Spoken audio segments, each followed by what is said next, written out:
Hello and welcome students, আশা করি তোমরা সকলেই খুব ভালো আছো। জ্ঞানজ্যোতি কোচিং সেন্টার পক্ষ থেকে তোমাদের সবাইকে আরেকবার স্বাগত।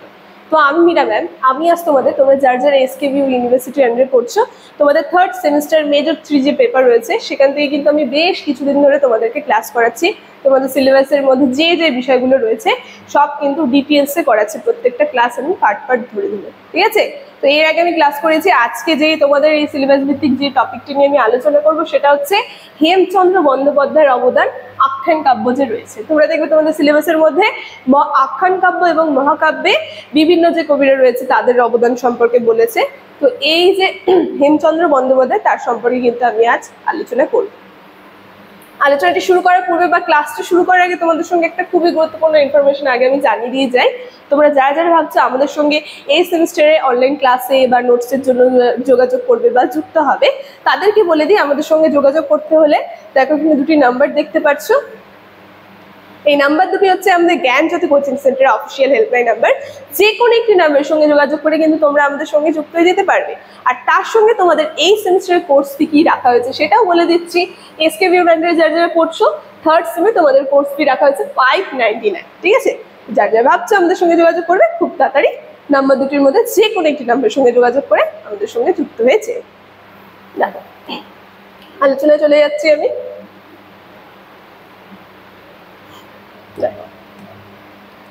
আমি পার্টে পার্টে আলোচনা করব, যেমন আখ্যান কাব্য আর মহাকাব্য বলছে, একদিন আমি আখ্যান কাব্য নিয়ে আলোচনা করব।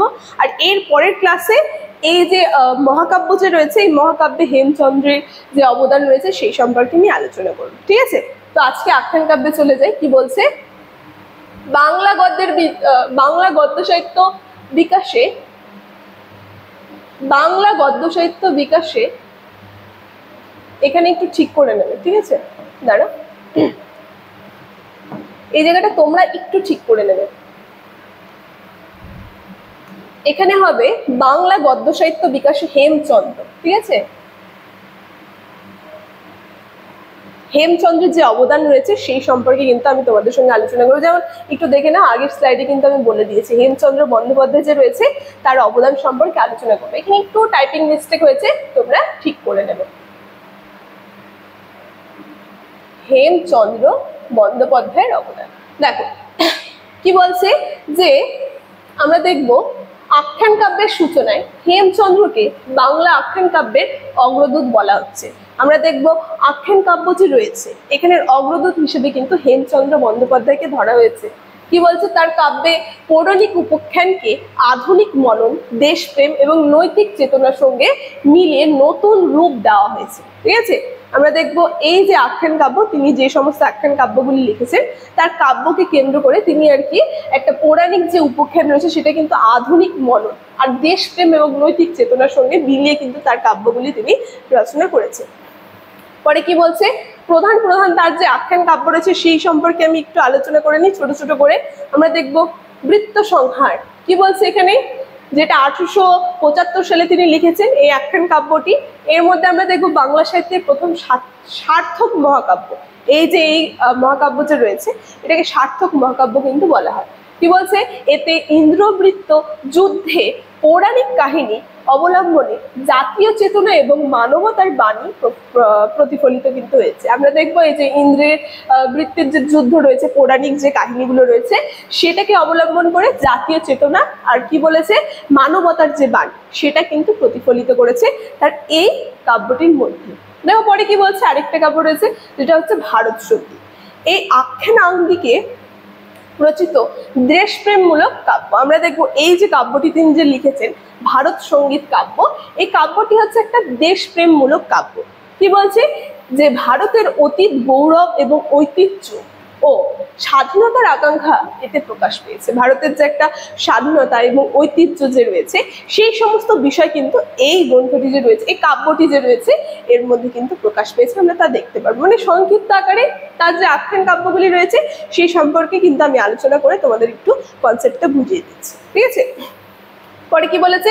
রাবণের অভিযান।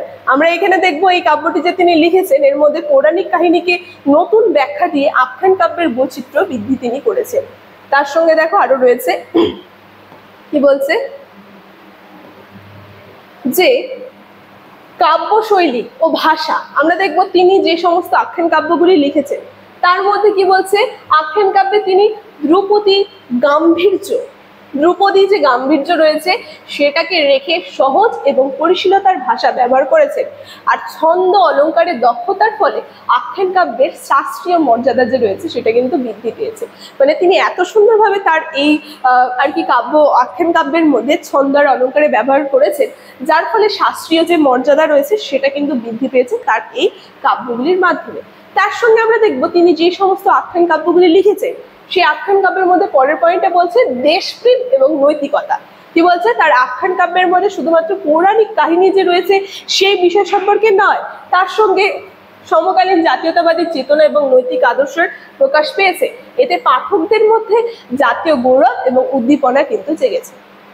তারপর কি বলছে, সাহিত্যিক প্রভাব। তার যে কাব্যের মধ্যে রয়েছে সাহিত্যিক কি প্রভাব ফেলে আমরা তা দেখি। বলছে হেমচন্দ্রের আখ্যান কাব্য পরবর্তীকালে মাইকেল মধুসূদন দত্তের কাব্যের সঙ্গে তুলনীয় মর্যাদা অর্জন করেছে, যা বাংলা কাব্যের মহাকাব্য এবং আখ্যান কাব্যের দ্বারাই ভিত্তি কিন্তু সুদৃঢ় করেছে। ঠিক আছে, সেই যে মাইকেল মধুসূদন দত্ত যে বিখ্যাত আর কি কাব্য যে লিখেছেন তার কাব্যগুলির সঙ্গে কিন্তু এই হেমচন্দ্র বন্দ্যোপাধ্যায়ের কাব্যগুলির কিন্তু তুলনা করা হয়েছে। দেখো তারপর সারমর্মতে আমরা লাস্টে দেখে নিই কি বলছে, যে হেমচন্দ্র বন্দ্যোপাধ্যায় বাংলা আখ্যান কাব্যে এবং পৌরাণিক কাহিনী, দেশপ্রেম এবং মানবতাবোধকে একত্রিত করে আখ্যান কাব্যের ধারা প্রবর্তন এবং বিকাশ কিন্তু ঘটিয়েছেন। মানে এই সমস্ত বিষয়গুলোর দ্বারা মাধ্যমে তিনি কিন্তু বিকাশ ঘটেছেন তার কাব্যে, যেমন পৌরাণিক কাহিনী, দেশপ্রেম এবং মানবতা, এগুলো কিন্তু আমরা লক্ষ্য করতে পারবো। তার সঙ্গে তার বৃত্ত সংহার যে রয়েছে সে এবং ভারত সঙ্গীত প্রভৃতি কাব্য বাংলা আখ্যান কাব্যের ভিত্তি কিন্তু স্থাপন করেছে। মানে এর আগে আমি আলোচনা করেছি তার যে কাব্যগুলি যে রয়েছে সেই নামগুলো নিয়ে, সেই বিষয়গুলো নিয়ে, এই দুটি কাব্য কিন্তু তার যে আখ্যান কাব্য রয়েছে সেটার কিন্তু ভিত্তি আরো সুদৃঢ় করে তুলেছে। ঠিক আছে, আজকে ক্লাসটা নিয়ে আলোচনা আমার এতটুকুন ছিল। এই ইনফরমেশন নিয়ে আমি ক্লাসের শুরুতে আলোচনা করে দিয়েছি। তো আজকে আলোচনা আমি এখানে রাখছি। ভিডিওটি শুরু থেকে শেষ অবধি দেখার জন্য থ্যাংক ইউ।